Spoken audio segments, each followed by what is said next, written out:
Hey, how's it going, everybody? It's Jazzy, the Video Store Sasquatch here, and we have streaming Saturday going on.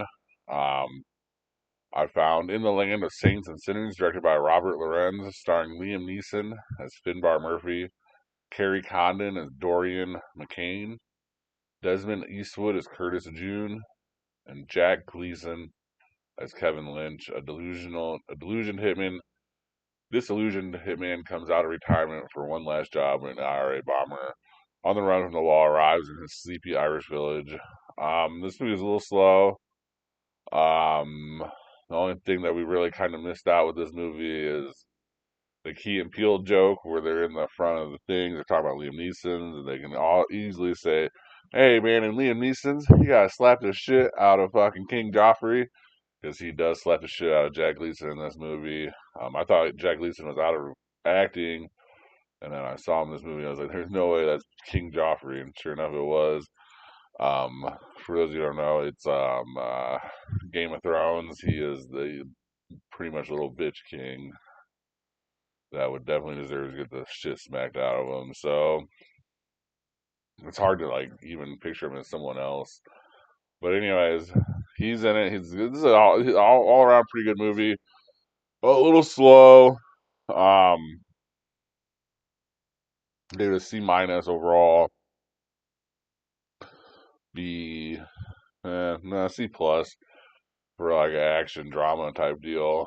Um, it was I mean, I don't know what you really expect. You get a Liam Neeson movie, and he's about I think 70 almost or over 65. I know that for a fact. And he's still like an action movie. It's gonna be a little slow. It's gonna be a little slow building. It's funny because we actually have two Liam Neeson's movies, so I'm not gonna trash them. I don't think they're bad movies. I just think that they're slow. This one for sure was slow, and I think that the ending was better than what I was expecting. Honestly, I think that's what saves this movie mostly because you could really trash this movie, but it's a really good ending. Really good put together cast. I like the Carrie Condon as Dorian McCann. She's kind of like a badass bad guy in this. So it's on Prime. I would check it out. It's only an hour 45 minutes, so I mean, really not that bad of a watch here. And that was In the Land of Saints and Sinners, directed by Robert Lorenz. And the second Liam Neeson movie I have here is Retribution, directed by Nimrod Anal, starring Liam Neeson as Matt Turner, Nome Dumezwani as Angela Brickman, and Matthew Modine as Anders Mueller. A bank executive receives a bomb threat while driving his children to school. His car will explode if they stop and get out. It's kind of like a Speed and Phone Booth mix. If you've seen Phone Booth with Colin Farrell, to where it's just like one person. Well, it's him and his two kids that are like really the most in trouble with this bomb, and they had to stay, going. The guys watching them, of course. A really good ending. That's another one of those ones where the ending it's kind of a little mixy turny. Helps the ending helps the end of this movie. It was a lot faster pace than you expect. It's only an hour and a half, which is perfect. My nitpick with this one is always these nitpicks with these action movies is these new action movies that have been lately is it's foreign again, and it's like with this one it kind of plays well because he's an American in the foreign embassy, or he's an American in Germany, and they kind of play off that as to why everything's going on. So I'm not gonna like totally kill this movie for being in Europe, but I mean it's definitely another one of those movies where it's like, what the hell are you guys do? Why are we getting these in American cities or American areas? Because we definitely have American stories we could tell, and we don't need a worldwide audience for. Um, Interesting. It's Roadside Attractions. I'm not really sure what that is. The only other couple of movies I remember of them, both with the old ladies. The one with the summer camp that we reviewed on here, and then the 80 for Brady. There's another one that I remember being a roadside attraction. I'm not really sure, but I mean, Liam Neeson, Matthew Modine, we're kind of getting into a senior crowd here, so I just wonder if it's like a senior, if it's intending to do that or not. For a thriller, I gave it a B minus overall. I gave it a C minus. If you like Liam Neeson, you're gonna like this movie. It's all the Liam Neeson classic stuff. He gets to threaten people over the phone. wins at the end of the day, helps out with everything. Other than that, it's just going to be another movie that you kind of just go by.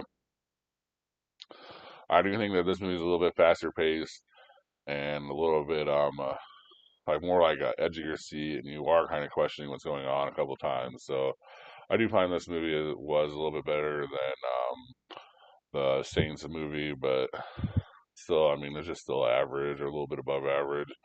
And this one was Retribution, directed by Nimrod and Toll. And this last the one was just random.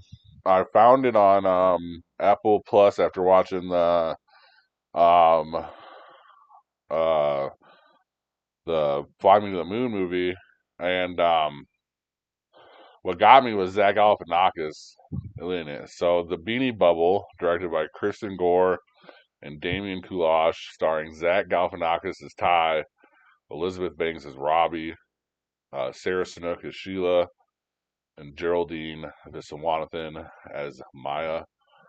Ty Warner was a frustrated toy salesman until his collaboration with three women grew his idea into the biggest toy craze in history.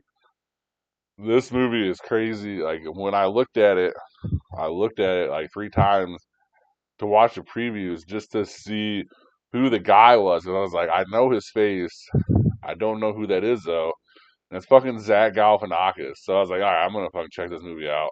Elizabeth Banks is really good in it. And Geraldine Viswanathan, awesome in this movie. This movie is 2023, so kind of year skip. So this is actually another really good example of a good Apple Plus movie. I wonder if it made a little theater run or not. I should have checked on that. It was interesting to see the build of the Beanie Baby Ty Warner because if these stories are true, he needed these two women and Elizabeth Banks who played Robbie and Geraldine Viswanathan who played Maya to really kind of grow and expand his empire in a way that he didn't even know really what it was because Robbie kind of makes it cute and babies and helps them from the very beginning, but also helps them on the sales floor and stuff like this when they're trying to sell it before it gets big. And then Maya here, she ends up figuring out the whole system, the whole eBay system, the whole secondary market system, which Ty Warner really used to um, grow the Beanie Baby name and kind of why all this crazy stuff happened around the Beanie Baby craze. And it just crazy storytelling, crazy all of it kind of intertwined. And you got poor Sheila, who's played by Sarah Snook, that kind of gets taken advantage of Ty by the end of it. I don't know. Well, all this is real. Like he just had a crazy life, even if it's like some of it's just like that. Like even if it's just Robbie and Maya were real people and they get passed them through, and maybe Sheila was part of his whatever. It's just a crazy story, crazy whole happening, and all behind all this is a whole $1 billion industry that kind of goes up and under from all the crazy stuff that's going on behind the scenes. So this was the Beanie Bubble, directed by Kristen Gore and Damian Kulash. I guarantee you're gonna watch this movie because if you like watch this movie, you'll like it because it is very fast paced. Overall, I give it a C plus.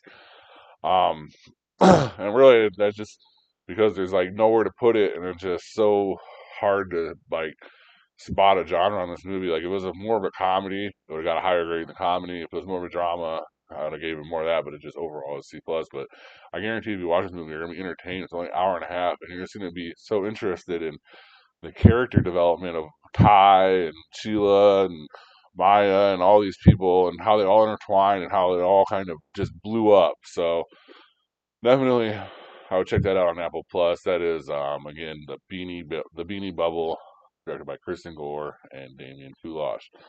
Hey guys, thank you very much for watching. Please like and subscribe, and have a good rest of your day or night. Thank you for watching. Please like and subscribe. Comment your top movie picks for Throwback Thursday in the comments section. And see you next time in the cave.